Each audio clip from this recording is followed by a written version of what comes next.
Opwise, o podcast oficial do Opilab.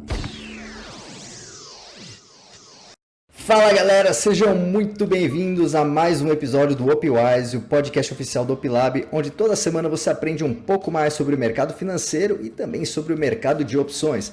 Meu nome é Alexandre Abidum e aqui, como sempre, ao meu lado Marcelo Paz, nosso especialista em tecnologia e mercado financeiro. Como é que tá, Marcelo? Beleza?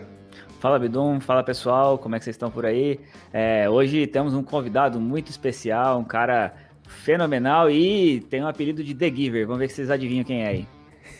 Exatamente, o convidado de hoje é investidor profissional, ele tem a certificação de analista CNPI, ele veio para democratizar o conhecimento sobre o mercado de ações e bolsa de valores no Brasil, ele tem mais de 11 mil alunos.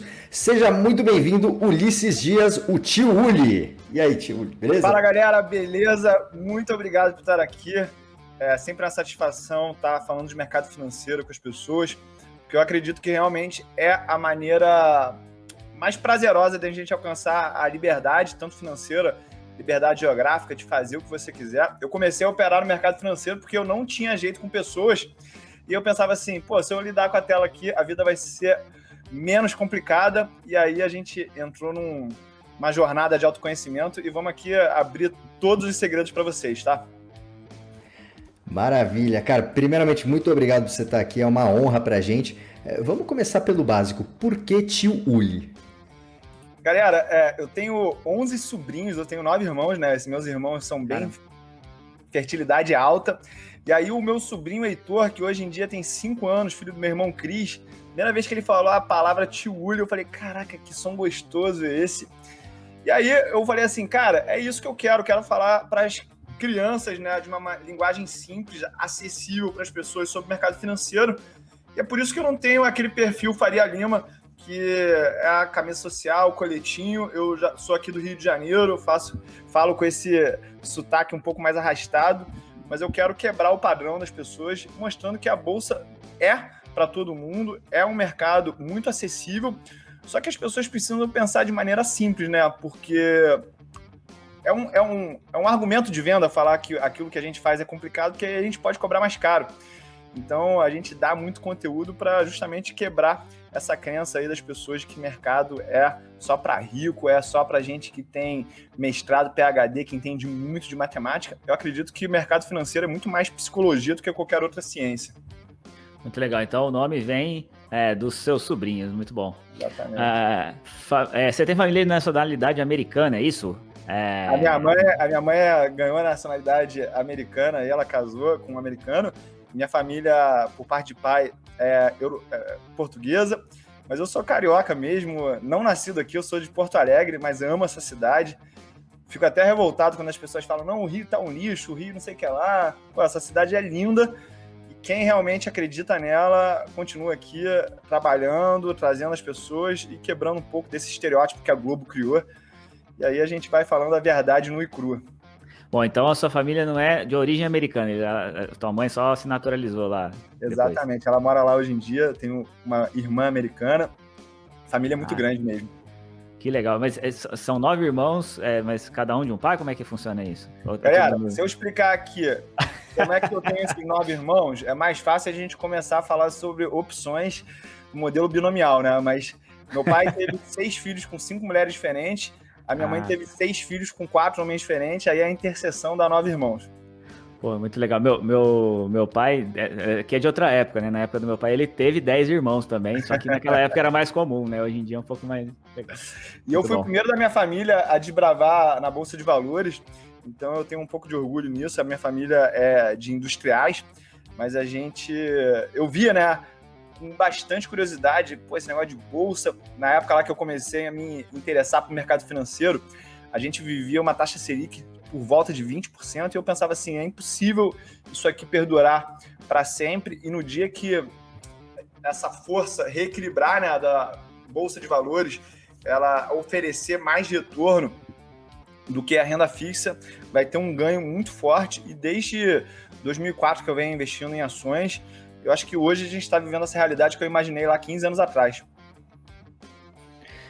Cara, que maravilha. É muito legal escutar esse tipo de relato. E aproveitando que você falou já da sua história na Bolsa de Valores, Até um tempo atrás, você tinha lá nos Estados Unidos somente a Berkshire Hathaway como posição, né? Como que tá a sua carteira hoje? Tem mais alguma ação por lá? Ou você ainda está mais focado no Brasil? Como que tá? Cara, eu acho que Berkshire continua sendo a ação mais atrativa em termos de fundamentos. Acredito que um valuation dela de 800 e poucos bilhões de reais não seja exagerado. A gente tem ela valendo aí algo em torno de 500 bilhões. Essa eu tenho convicção forte nessa posição, mas depois eu tenho ETFs do mercado passivo. Eu acredito que você comprar os índices é a coisa mais humilde que você pode fazer. Tenho também hoje em dia uma posição um pouco maior em ouro, mas isso é só para compor a carteira mesmo. As minhas maiores posições estão muito atreladas ao dólar.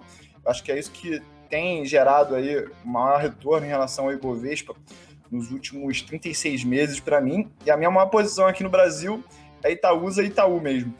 Então eu tô, como a Berkshire é muito pesada em indústria financeira, e eu tenho aí também uma posição relativamente desproporcional em Itaú e Itaúsa, acredito que eu sou um pouco contrarian do que as pessoas pensam hoje em dia, falando que o banco está acabado, que não é bom negócio. Eu acredito ainda muito nesse setor e acho que essas empresas estão bem descontadas. Além de bancos aí que você gosta, qual que é o outro setor que você tem preferência? Cara, eu sou muito, muito, muito adepto ao setor elétrico, pela característica defensiva, e de alimentos também.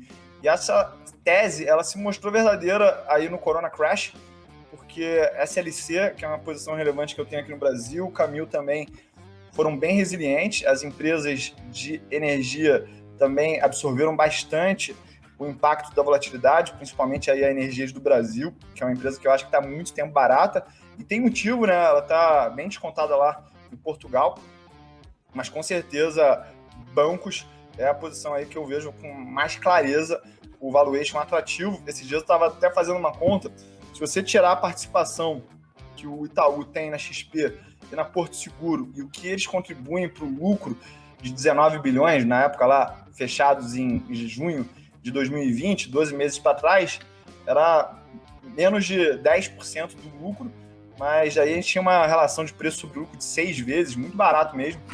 E assim, se alguma coisa surpreender positivamente, a gente tem facilmente as ações do Itaú saindo da casa de R$25 e voltando para cima de R$30 aí.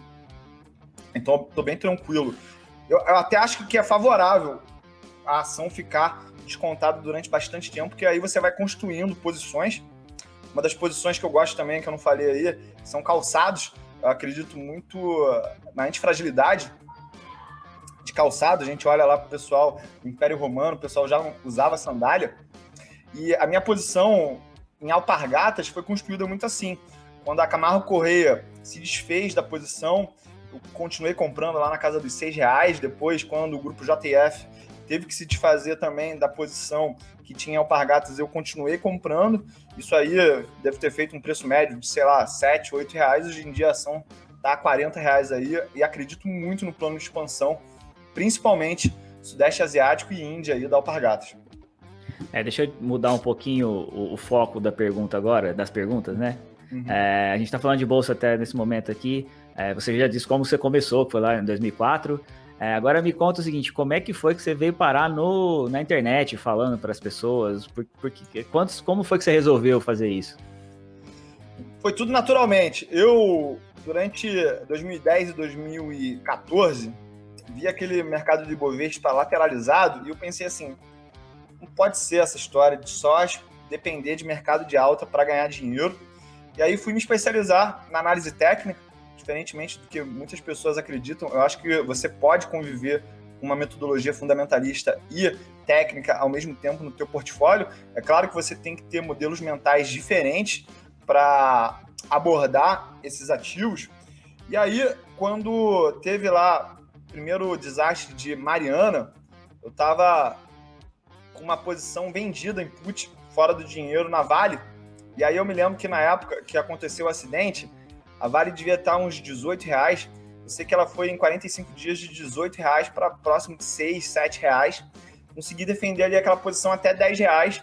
Eu pensei assim, cara, se alguém ganhou esse dinheiro para eu ter que comprar a Vale aqui a R$10, mesmo valendo R$6, R$7, eu perdi para alguém ganhar. Esse jogo é de soma zero. E aí comecei a entender mais sobre o mercado de opções e análise de tendências, né? Então, eu comecei a fazer um curso com a Messing, para quem não sabe, na época, não sei se ainda é, a maior empresa de agentes autônomos do Brasil.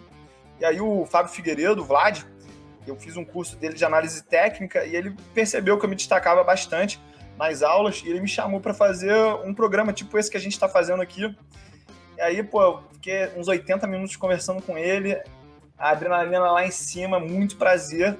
E aí, quando acabou aquele podcast, aquela live, eu percebi que aquilo fazia meu coração bater mais acelerado mesmo, paixão. Eu me lembro que eu moro aqui no mesmo prédio do meu pai, eu saí aqui, fui lá na casa do meu pai e falei assim, pai, obrigado por sempre ter deixado eu ser quem eu quis, porque para quem começou lá atrás na Bolsa sabe que não foi tranquilo você passar por 2008, depois muita desconfiança com relação ao que o PT ia fazer com o Brasil, mas eu sempre vi aquilo como uma oportunidade de comprar barato, isso provou verdadeiro, né? E a partir daquilo, eu comecei a abrir grupo de WhatsApp, tudo de graça. Eu falo de mercado financeiro o dia inteiro, esse é o meu lazer.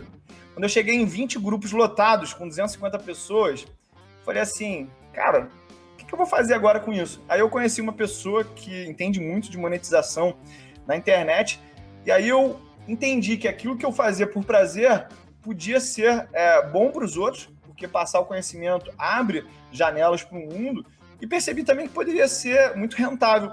E aí eu comecei a me envolver com ensino à distância, com marketing digital, vi que era uma outra paixão também que eu tinha.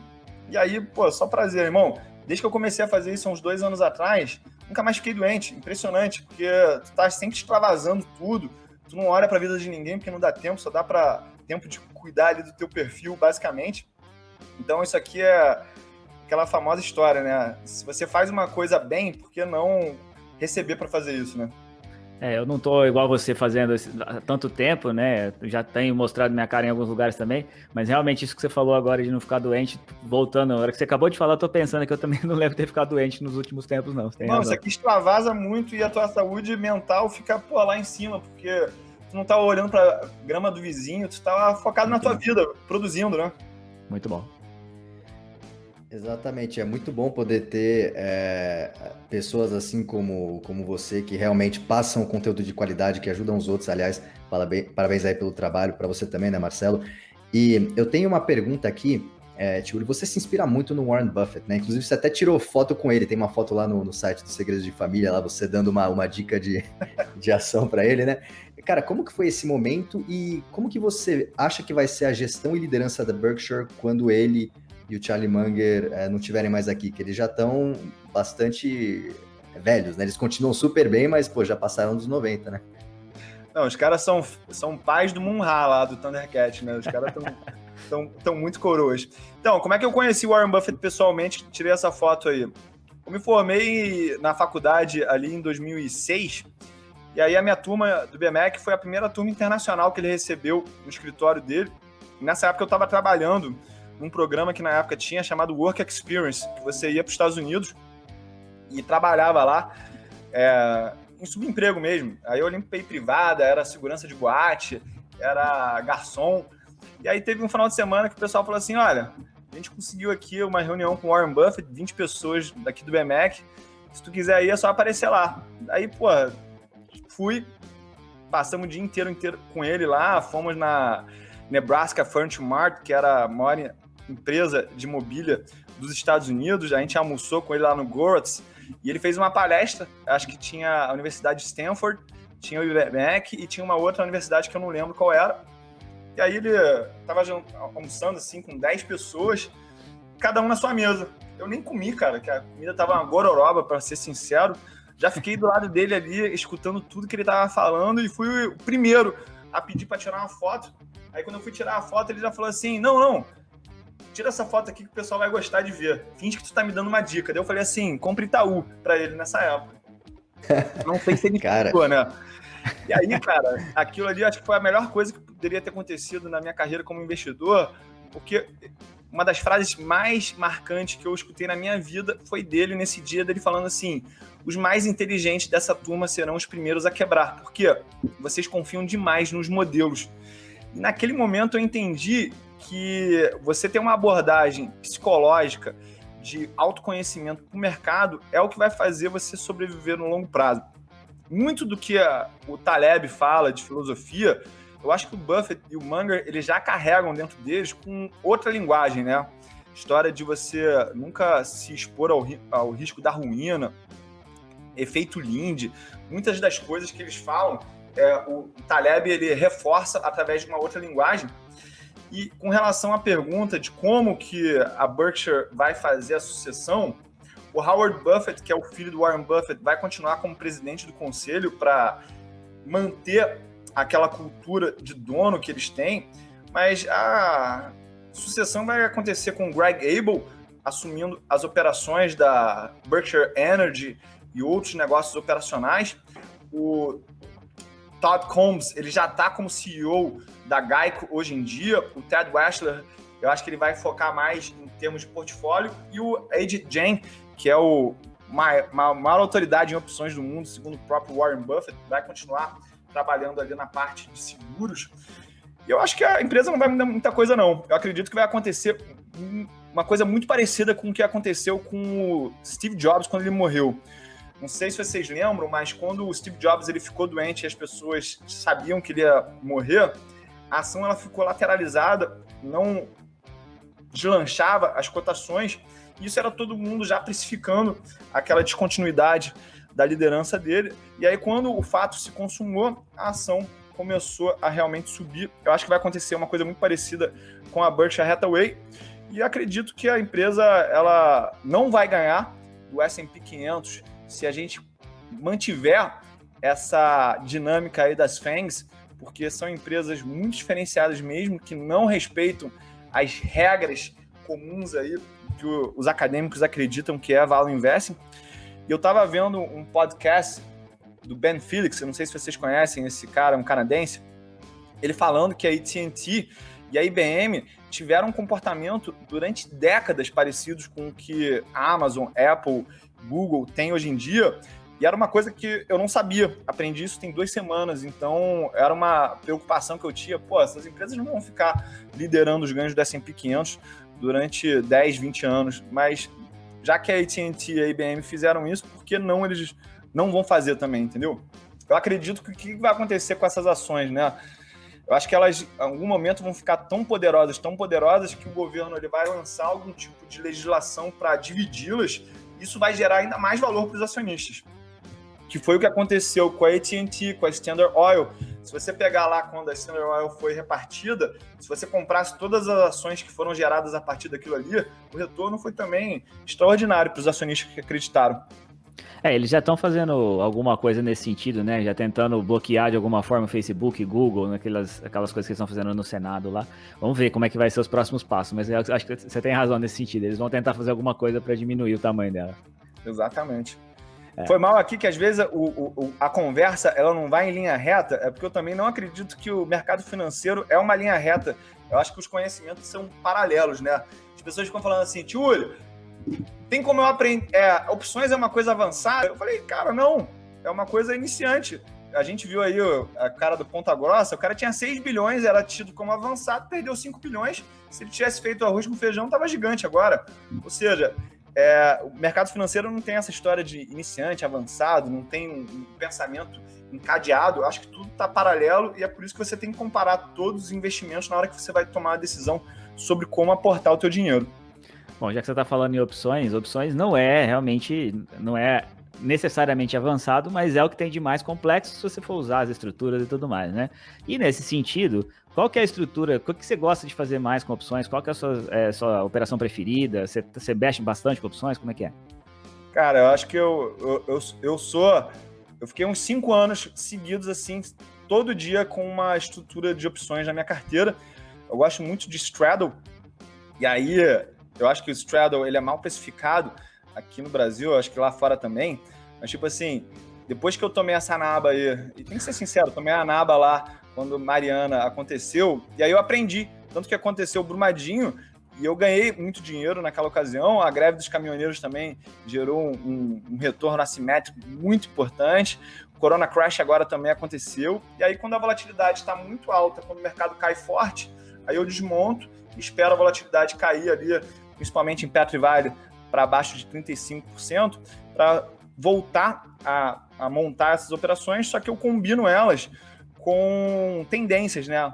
Então, por exemplo, a gente monta o straddle agora com delta 0, e aí vamos dizer que o mercado ele pega uma tendência de alta. Eu não vou ajustando as opções, eu deixo o delta crescer ali até ficar positivo, e aí se você pega uma tendência forte nesse momento, você faz caixa pra caramba e monetiza essa posição, e quando a queda acontece, eu deixo o delta ficar negativo, e aí quando você pega uma tendência de queda, você também monetiza muito a queda do mercado. Precisa ter nervos de aço. Eu costumo comparar essa operação com uma brincadeira que eu fazia quando eu era criança, que era você botar uma pedra de gelo e ficar dando a mão para alguém, né? Vai ter alguém que não vai aguentar a dor ali do gelo queimando na palma da tua mão e vai soltar. E eu sou a pessoa que não solto. Isso aí demanda muita energia mental para quem não está acostumado, mas uma vez que você entende a lógica, entende que você não tem que ganhar todo mês, você não tem que ganhar nem todo semestre, fica muito mais fácil você pensar na operação. Então é uma mistura de straddle com tendências. Ou seja, você monta o straddle, mas com algum viés direcional de alguma forma. Exatamente. Aí quando a tendência pega, irmão, é justamente o que a cabeça das pessoas não está acostumada, porque as pessoas costumam pensar como a média, e a média pensa o quê? É melhor um na mão do que dois voando. Eu estou sempre procurando os dois que estão voando. É engraçado isso, porque a maioria das pessoas que começa com opções, né, tipo, ele começa pelo straddle justamente porque ele é uma estrutura que não depende da direção, né? E aí você tá falando pra gente que você usa ela com direção, ou seja, você não aposta só em uma direção, mas você fica exposto nos dois lados, porque se continuar caindo você ganha, e se subir como você estava imaginando, ou vice-versa, você tá na operação. Então, nem sempre tudo que a gente vê, viu, o pessoal que tá ouvindo a gente, que tá vendo a gente, nem tudo que a gente vê, aprende de básico, é exatamente como a gente aprendeu. O Tio está usando uma estrutura não direcional para operar direcional e dá para ganhar dinheiro assim. E assim, eu acredito que quanto mais você domina os fundamentos das estratégias, quanto mais você domina os fundamentos dos mecanismos, mais criativo você pode ser de como gerar dinheiro com aquilo. Eu não sei se... Eu vou falar aqui porque... tem que liberar esse tipo de conhecimento para a galera. Por exemplo, eu falei que eu gosto muito de bancos, né?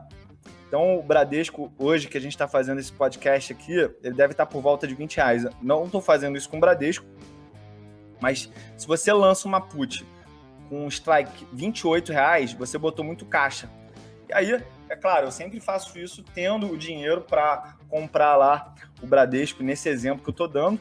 Só que se você comprar essa tua garantia em ouro, se o mercado subir, você está ganhando esse dinheiro dessa put, que ela vai ficar com um valor muito menor para você recomprar ela. Caso dê errado, o ouro ele vai tender a subir para refletir a maior percepção de risco, né? Então essa é uma operação que dá para fazer com tendência também. Eu não vejo, na verdade, ninguém fazendo isso aí, ou pelo menos falando na internet, ensinando os outros a fazer, mas é uma coisa que tem dado muito dinheiro para mim nos últimos 3 anos.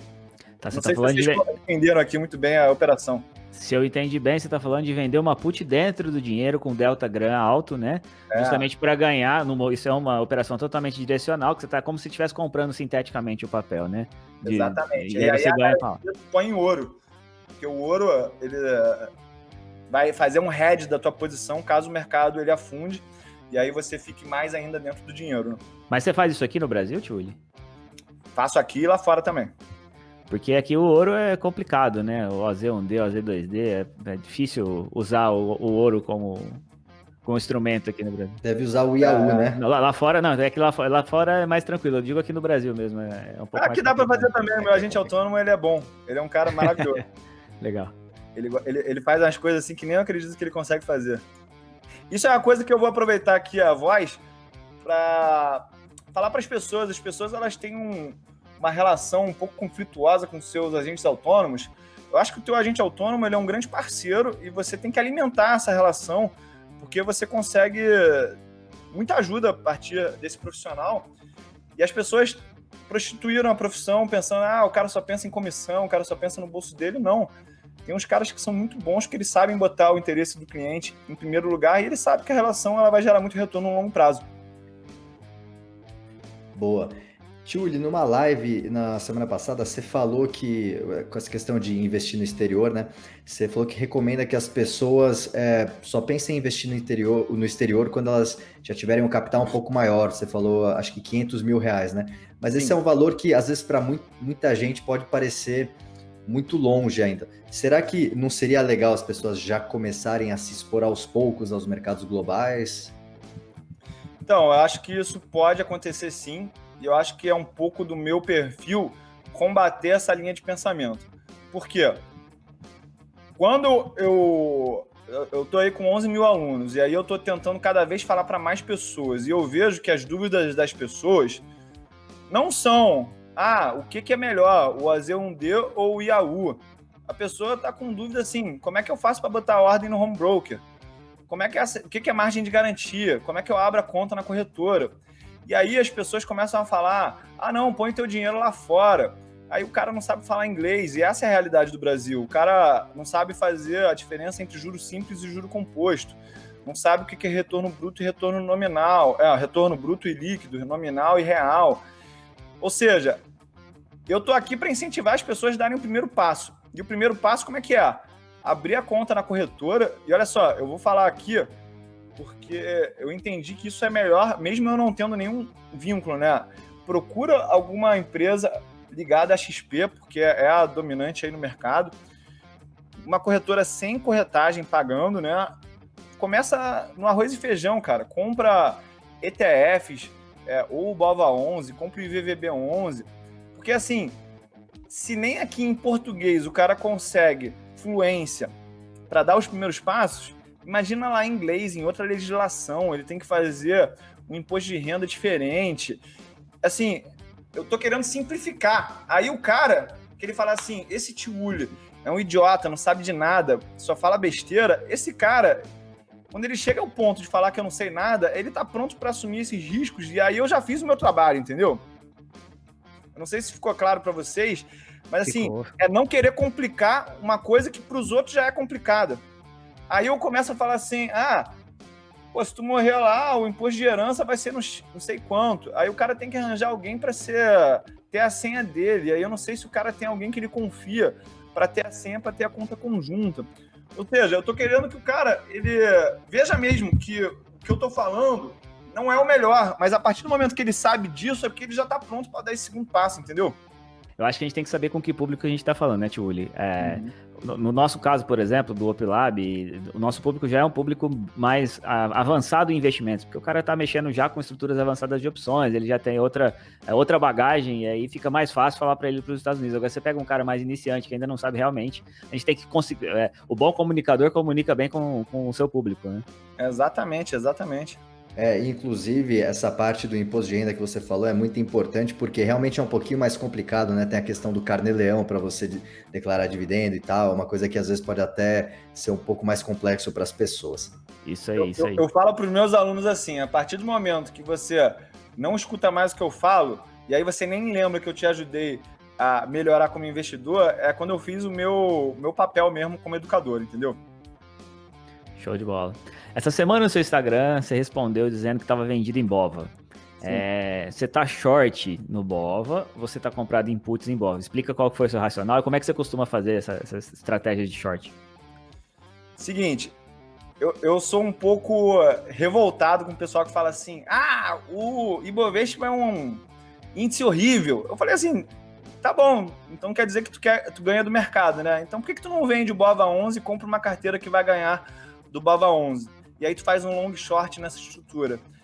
E aí, no último treinamento que eu fiz, da Segredos de Família, eu mostrei para as pessoas como é que tu monta uma carteira para ganhar do índice. Então eu vendi o BOVA11, comprei uma carteira, tem dado aí um retorno positivo nessa estrutura, e eu quero mostrar para as pessoas como é que você ganha dinheiro sem botar dinheiro novo no mercado. Eu acho que é isso que as pessoas fazem para viver de mercado mesmo. Só que você precisa ter uma margem de garantia maior, você precisa ter uma estratégia muito clara do porquê que você vai comprar, manter e sair do papel. Mas isso é só para abrir a cabeça das pessoas. E aí, como eu não quero ficar só ensinando teoricamente, agora que eu sou CNPI, né, eu vou lá, faço a carteira, depois que passa o prazo para eu poder abrir a carteira, eu mostro lá o que eu fiz, mostro para a galera como é que é simples ganhar do Bova 11, né?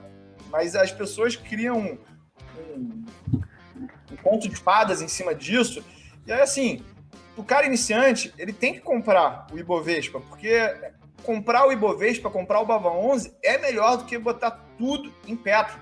A gente participa de um grupo hoje ali que o cara falou assim, tô meio afastado do mercado, diz uma ação boa para comprar, compra o Petro. Pô, a última coisa que tu tem que fazer é concentrar tudo num papel, entendeu? Então, o que eu falo? Você tem que ter uma carteira diversificada por um baixo custo, em alta liquidez. Esse é o primeiro estágio. E aí você vai tornando a tua estrutura, a tua estratégia um pouco mais complexa, mas você tem que consolidar o arroz com feijão antes de partir para essas coisas. E aí lá no meu treinamento eu mostro como é que você sai do nível iniciante mesmo, do cara que não sabe nem botar a ordem no home broker, até essas estruturas mais complexas, onde você está captando dinheiro do mercado, comprando uma carteira mais arriscada, e aí no longo prazo você vai gerar um retorno net disso, né? Nesse ponto aí, diversificação não é pulverização, né? Você gosta de poucas ações ou muitas ações? Como é que a tua carteira costuma ser montada? Cara, eu tenho muita... Eu sigo muito o que o Buffett faz, né? O Buffett lá, quem acha que ele é concentrado, tá totalmente errado, mas ele tem muitas ações, mas ele tem 5 ações que compõem quase 50% do portfólio dele. É um pouco o que acontece comigo.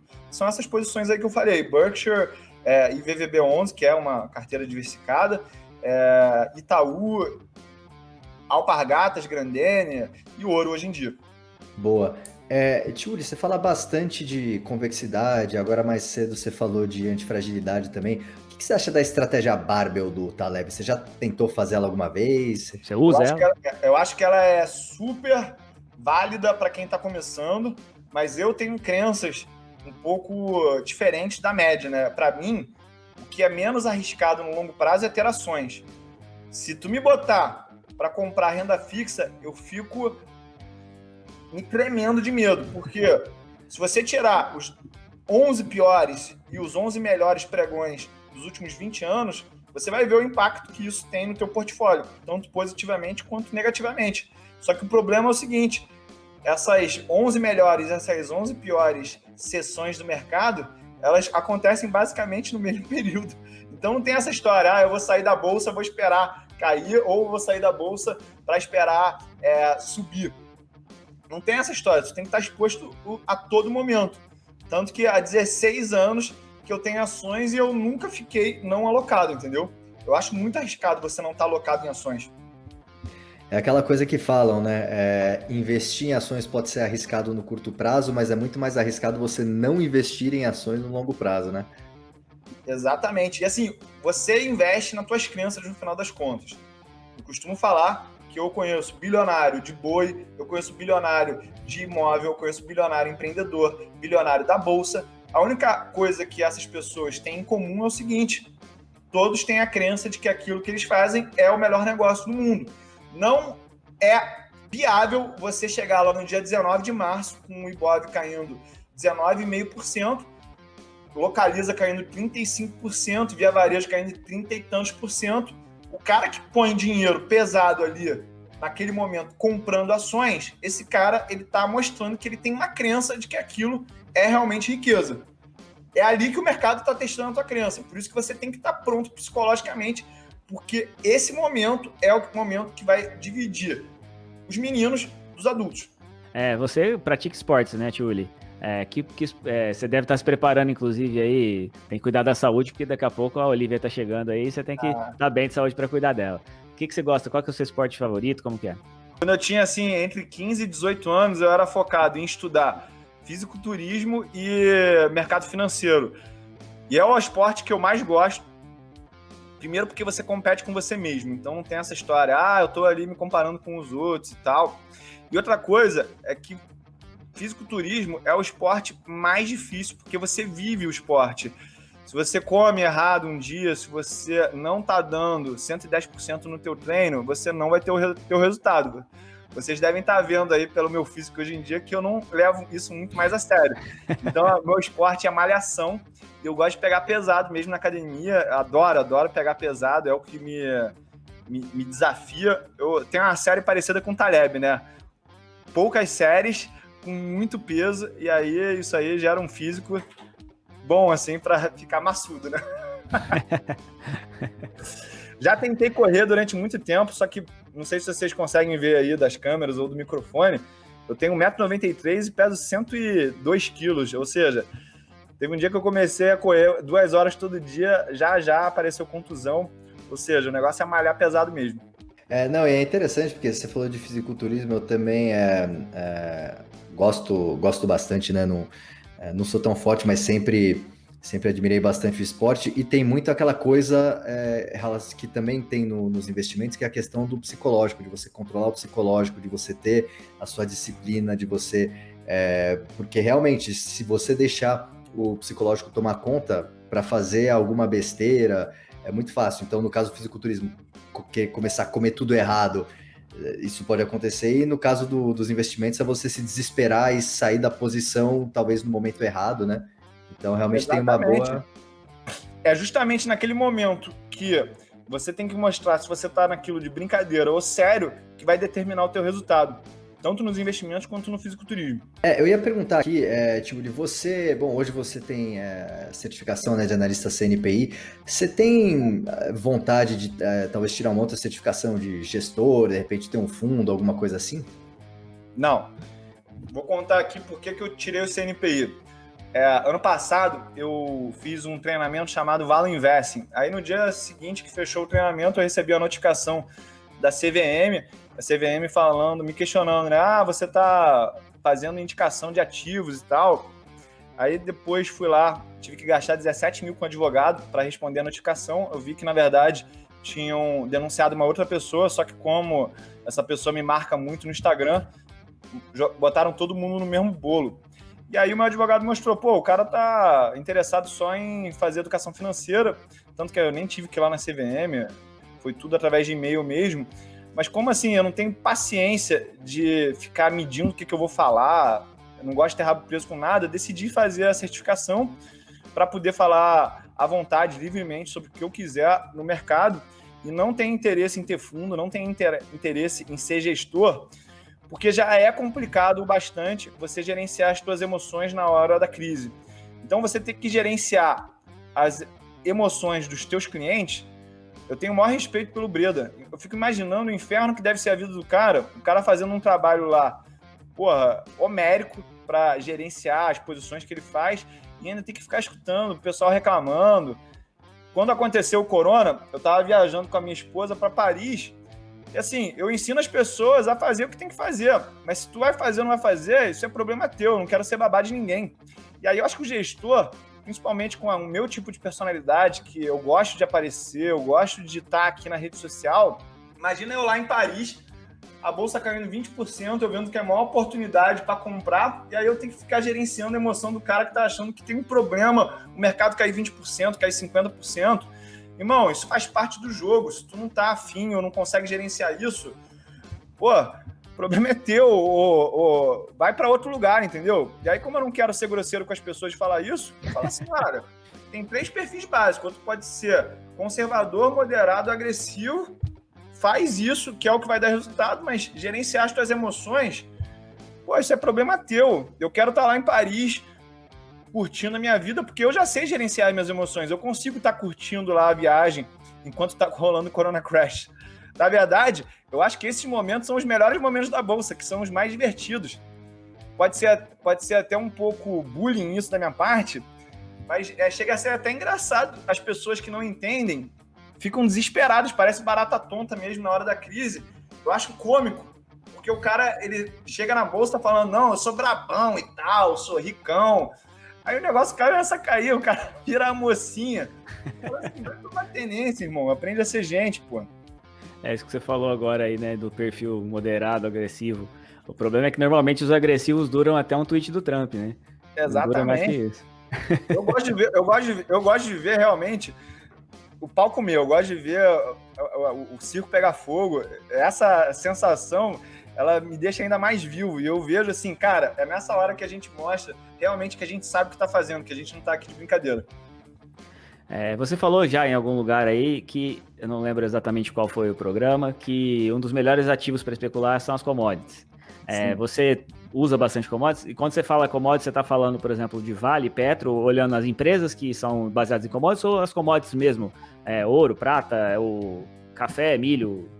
Então, é empresa através de commodities, porque o equity, ele tem uma força que intensifica ainda mais o movimento, né? Porque a gente tem a alavancagem das empresas. Então, vou falar aqui os ativos que eu acho que dão as melhores tendências.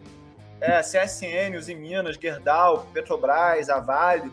Ou seja, quando tem o desbalanço entre oferta e demanda da commodity, acentuado pela alavancagem financeira da empresa, alavancagem operacional, e ainda tem a alavancagem política aqui do Brasil, as tendências são lindas. Tanto que a gente viu a CSN bateu na crise perto de R$5, deixa eu até ver aqui para eu não estar falando besteira, e aí agora já está quase R$18. Ou seja, prato cheio aí para quem quer especular através de tendências. E aí é muito dinheiro mesmo, e uma coisa libertadora é o seguinte, você não precisa entender dos fundamentos para operar a tendência, é a coisa maravilhosa. Ou seja, Magazine Luiza, eu não consigo, do ponto de vista fundamentalista, justificar como é que essa empresa vale o que vale. Mas eu não nego isso. Eu só sei que ela está numa tendência, enquanto ela estiver nessa tendência, para estar comprado, pô.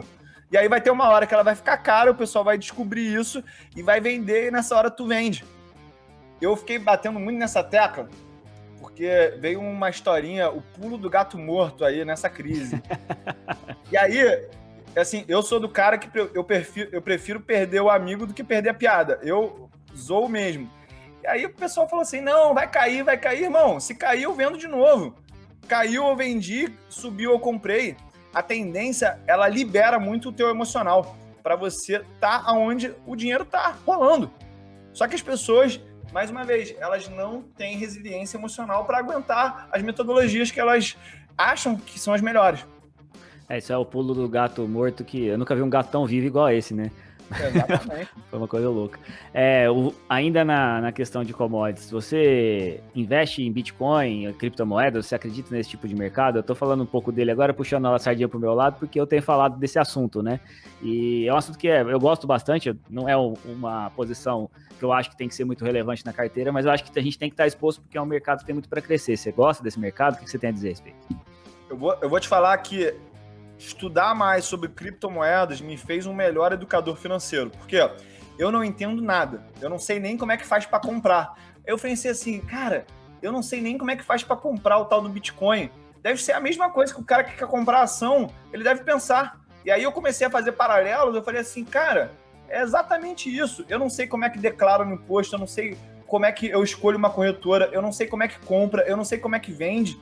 Mas eu acredito que se você usar o Trend Following, que é a análise de tendências no Bitcoin, dá para ganhar muito dinheiro. Isso aí porque eu já fiz estudo para uns amigos meus que gostam, as tendências são maravilhosas. Só que em 2005 eu tomei um cano que eu investi num restaurante de um amigo, perdi uns R$300 mil na época, e desde então eu fiz uma promessa que me ajudou muito. Eu falei assim, olha, eu não vou botar dinheiro em mais nada que não esteja num ambiente de bolsa.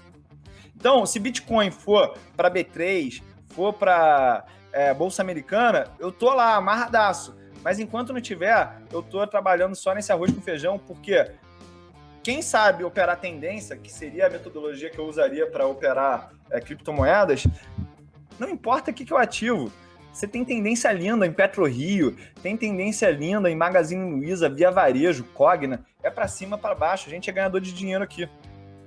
Show, então, bom, você já respondeu a pergunta, então você não acredita nas criptomoedas, por exemplo, como uma alternativa ao sistema financeiro, que tem muita gente que defende? Não, eu acho esse argumento aí, eu vou falar aqui, para ser polêmico, eu acho muito furado esse argumento, porque o legislador, ele faz o que ele quiser.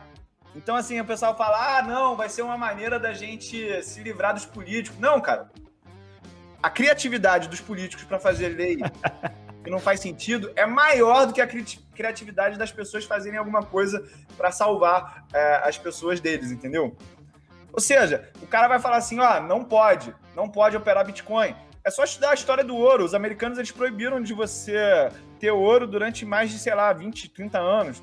Ou seja, se falar que não pode ter Bitcoin, não adiantou nada esse argumento. Um dia a gente discute mais sobre o assunto, porque é um assunto vasto. Acho que tem outros pontos de vista que dá para ser levado, porque a diferença do ouro pro ouro, eu consigo pegar de você, né? Eu consigo ver que você tem ele e pegar de você. O Bitcoin não. Por isso que talvez exista uma chance, né, disso ser diferente. Mas eu concordo que, pelo menos pro curto prazo, isso não é uma coisa que... Olha o meu caso aqui do CNPI. Eu recebi uma notificação. Eu sou cagadão. Eu fiquei sem dormir, tipo, uma semana até responder esse e-mail. Então, se fala assim, não pode, porque é contra a lei, eu não vou nem pensar 2 vezes, irmão. Eu vou fazer assim, eu faço arroz com feijão. Ô, Tiuli, você hoje trabalha com investimentos, os seus próprios investimentos, trabalha com educação financeira. Você tem outros negócios? Tenho. O meu negócio principal é mercado imobiliário. Eu tenho um portfólio de ativos imobiliários comerciais que gera aí 70% da minha renda. E aí, quando eu entendi que ser concentrado numa classe de ativos era muito ruim, eu falei assim, cara, eu vou dedicar a minha vida inteira a tirar dinheiro desses aluguéis e botar no mercado financeiro. Eu estou fazendo isso já tem 16 anos e o problema continua, graças a Deus. Mas você pensa em ter uma empresa um dia? Porque a tua família é industrial, eles são empresários... não que você não tenha uma empresa, porque você tem a empresa de educação, no teu caso, né? Sim. Mas eu digo de ter uma empresa mais tradicional, ter empresas nesse sentido, ou só na bolsa mesmo? Eu não tenho um espírito empreendedor. Tanto que a minha briga aqui, eu fiquei administrando 6 mil alunos sozinho durante, tipo, 1 ano e meio. Nos últimos 6 meses que eu tive que chamar a galera, não é nem porque eu não aguentava mais trabalhar, não. É porque a minha mulher falou assim, cara, tu tá doente na mental, tá ligado? Tu fica até 1h da manhã todo dia trabalhando. E aí, assim, pra não deixar de ser um bom marido, eu ia lá, dormia com ela, fingia que... Minha mulher dorme cedo, né? Então eu ia pra cama, dormia com ela. Quando ela dormia, eu saía fugido. Não era pra encontrar amante, não. Era pra voltar a trabalhar, tá ligado? Aí ela falou assim, não, agora que a gente vai ter filho, tu tem que remanejar isso. E hoje em dia o grande problema é justamente esse. A minha atividade, ela é suportada por mais pessoas. Eu não pensei numa empresa para dar suporte, para gerar educação financeira.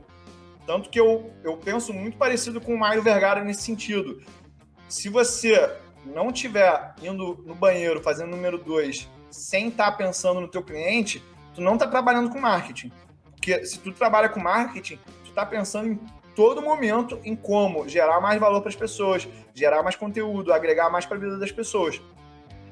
Isso que o tio está falando, para quem está nos ouvindo e quem está nos vendo, eu conheci ele pessoalmente na Expert o ano passado, e isso que ele falou agora é uma realidade. A primeira coisa que eu percebi, eu conheci ele, é isso, ele ficava o tempo inteiro, pô, isso aqui dava para fazer um post, não sei de que jeito, isso aqui dava 24 horas pensando no marketing, né, tio? É muito bom, cara, porque assim, outra coisa que o digital quebrou de crença, se você ficar escutando o Globo, Fantástico, tu acha que o mundo é mau. Mas se tu tiver uma rede social onde tu gera valor e tu lê o direct ali, o carinho que as pessoas têm, a generosidade que as pessoas têm, as pessoas realmente torcem pelo teu sucesso, torcem pro teu bem, tu vê, na verdade, que o mundo é muito bom. Só que fica marcado por alguns 2% que fazem umas coisas erradas, entendeu? Eu entendo isso aí como uma missão de vida. Muito do que vocês falam aí, vai ter fundo, vai ter empresa... Eu acredito que isso tira muito a tua liberdade, porque apesar de eu trabalhar aqui incessantemente, eu acredito muito na convergência. Porque o conteúdo que eu faço na rede social, o conteúdo que eu faço no YouTube, ele é complementar à minha atividade como investidor. Ou seja, o que eu estou fazendo, na verdade, eu estou estudando sobre os ativos e estou ligando a câmera e dividindo isso com as pessoas. Eu não estou fazendo conteúdo. E aí, eu fico pensando assim, cara, se eu tivesse que fazer uma outra atividade, se eu falasse sobre mergulho, não daria para conciliar as duas coisas. Mas aqui eu estou só alimentando duas coisas complementares. Então, você empreender dessa maneira é muito mais fácil e é muito mais prazeroso, entendeu? Boa. Tiuri, você falou agora há pouco de imóveis e tal. O que você acha de FIIs e REITs, né, que seriam os Quando eu falo para a galera de ter a carteira diversificada em classes, eu acho que essas são as duas classes mais atrativas para os investidores iniciantes.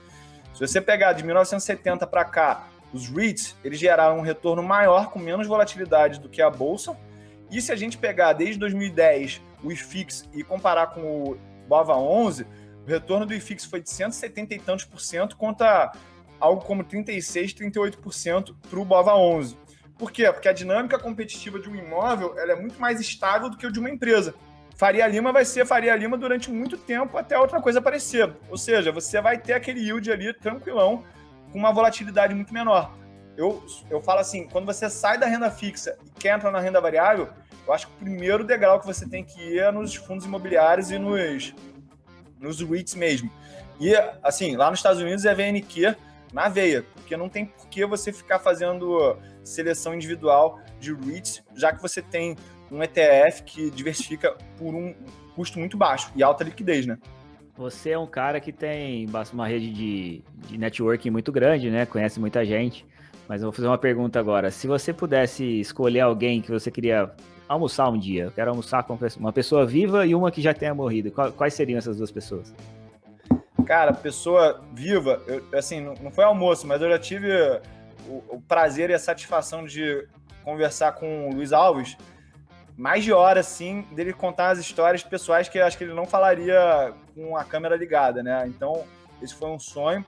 Eu não estou defendendo ninguém aqui, mas uma mente que eu gostaria de ter acesso para entender como é que pensa é o Daniel Dantas, lá do Opportunity, e o Dory Ferman também. Esses caras, eles já viveram tantas brigas societárias e coisa, assim, pesada do mercado financeiro que eu queria entender como é que esse cara pensa, né? E em termos de gente que já morreu, eu acho que o Leonardo da Vinci, esse cara, assim, foi sensacional. Muito brabo mesmo. Sugiro que todo mundo que possa leia a biografia que o Walter Isaacson fez do Leonardo da Vinci, para você entender o que é um polimata. Porque o mercado financeiro, você tem que ser um pouco polimata. Tu tem que entender de tudo um pouco para fazer pelo menos um juízo de valor, e tu tem que saber fazer perguntas. Fazer perguntas é mais importante do que responder perguntas na vida. Você falou, qual é o nome do livro? A biografia do Leonardo da Vinci, escrita pelo Walter Isaacson. Algum outro livro que você gostaria de recomendar para quem está ouvindo a gente? Eu adoro biografia. Eu sugiro, assim, o melhor livro que eu já li na minha vida foi a biografia do pai do John Kennedy, do presidente assassinado, que é o do Joseph Kennedy. O livro chama-se O Patriarca. Esse cara, para quem não sabe, ele foi como se fosse presidente do maior estúdio de Hollywood na década de 20. Ele foi o primeiro presidente da SEC, que é a CVM americana. Na época da lei seca, ele tinha lá uma autorização para vender uísque. Ele fez um filho presidente. Ele foi o maior autoridade diplomática dos Estados Unidos na Segunda Guerra Mundial, ao lado ali do Churchill. E, tipo, o cara descobriu a Côte d'Azur como um belo lugar para passar o final da vida. Ou seja, o cara viveu uma vida muito completa, ele fez o filho presidente e ninguém sabe quem ele é. Ou seja, o cara é muito habilidoso, entendeu? Um outro livro também, que assim, eu nunca vi ninguém falando, até quem fala aí que já leu 1000 livros no Audible, que é a biografia da família Koch. A família Koch é dona da segunda maior empresa privada do mundo, que é a Koch Industries, que é a maior concorrente da Berkshire Hathaway em termos de aquisições de negócios. Cara, é uma história, é um livro assim que é um tijolo, é até uma arma branca, eu acho, o negócio, tão pesado que é o negócio. Mas é uma briga de 4 irmãos que o mais burro, ele só tinha mestrado no MIT e era por isso que ele sofria bullying dos irmãos, que todo mundo tinha PhD no MIT. Muito brabo, muito brabo. Isso aí é muito sobre ética de trabalho. Quando você está acostumado a uma ética de trabalho, de hard work, sempre nivelar por cima, tem que se cercar de pessoas assim. Porque se você se acostuma com a mediocridade, é 2 passos para tu começar a se acostumar em ser medíocre. Boa. E será que um dia sai o livro do tio Uli, Os Conselhos do Tio? Cara, já tem 2 livros meus, mas eu só distribuo para os meus alunos. Mas eu preciso ter uma narrativa mais a minha cara, né? Porque, tu sabe, tu escreve o livro, tu vai falando, né? Hoje em dia tem essa possibilidade de tu ditar o teu livro para alguém escrever. Esses 2 livros que eu fiz foram nesse sentido. Então, eu quero ter um projeto de fazer um livro mesmo que vai falar não só sobre mercado financeiro, mas tudo que eu penso sobre a vida. Eu tenho prazer em chocar as pessoas. Acho que foi por isso que foi muito fácil para mim que ter uma atração aqui no digital, porque aqui tu chama a atenção da pessoa quando tu choca ela, e aí depois tu explica por que você pensa diferente. E eu não tenho, assim, problema nenhum em pensar diferente de todo mundo. Eu acho que isso é muito importante no mercado financeiro também. Tiuli, a gente está chegando aqui no fim desse episódio, cara, foi muito legal. Uma pergunta que a gente adora fazer, cara, é o seguinte, principalmente para você que é um cara aí que educa as pessoas aí nas redes sociais e tal, fala que a pergunta OpWise, qual conselho você daria para quem está iniciando no mercado financeiro? Tecnicamente ou sobre carreira no mercado? O que você quiser. Eu vou falar das duas. Tecnicamente, eu acho que você tem que ter uma carteira diversificada em classes de ativos por um baixo custo de alta liquidez. Se você fizer isso, não tem como dar errado. De carreira, para de achar que é só a bolsa que vai resolver o teu problema. As pessoas agora adoram fazer dicotomia dos assuntos. Ah, não, é trabalhar ou investir que deixa rico. Cara, é exatamente trabalhar, mas investir que é a fórmula do sucesso. Não tem outra história. É que nem aquela história, faço faculdade ou não faço faculdade. Aí eu dou o meu exemplo. Irmão, eu nasci de família rica, eu fiz faculdade, eu trabalho pra caramba, eu sou apaixonado pelo assunto. O mundo é tão competitivo que vai ter um aloprado que nem o Tiuli, que é força máxima em todos os pontos. E se você quer ser o número 1, tu tem que ser força máxima no máximo que você puder em tudo. Porque senão vai ter alguém que é um tarado. É a história lá que o Jorge Paulo Lemann fala. Tu tem que contratar um psicopata. Porque o psicopata, ele vai trabalhar mais que todo mundo, ele vai botar mais energia que todo mundo e ele vai estar frustrado. Então eu acredito assim, irmão. Ou é jogar para vencer. E Tiuli, então como que as pessoas te encontram nas redes sociais? Seu Instagram, etc, YouTube? Me desbloqueia dos meus anúncios, porque quando eu venho com anúncio, eu venho pesado. Tô brincando. @Tiuli lá no Instagram, é TIOHULI. E no YouTube também é Tiuli. Pode me procurar lá que eu tô sempre respondendo. Esse aqui é o maior tesão profissional que eu imaginei, que eu tenho, né? Pô, acho muito legal, cara, a dinâmica que isso acontece. Descentraliza o poder, te dá o poder de ter a tua narrativa sobre as coisas. Me abriu network com muitas pessoas. Por exemplo, encontro o Benchimol, falo com o cara me responde, porque ele vê o trabalho que eu faço, o Lírio Parisotto, o Luiz Alves, assim, essa possibilidade de tu estar a uma mensagem de qualquer pessoa do mundo, eu acho sensacional nas redes sociais. Boa, muito legal. Marcelo Paes, como que o pessoal encontra você nas redes sociais? Bom, como sempre, primeiramente, muito obrigado pela presença, Tiuli, foi muito legal esse papo. Com certeza a gente vai chamar para novos papos como esse, de repente até com outros participantes, para a gente fazer uma roda de trocando ideias.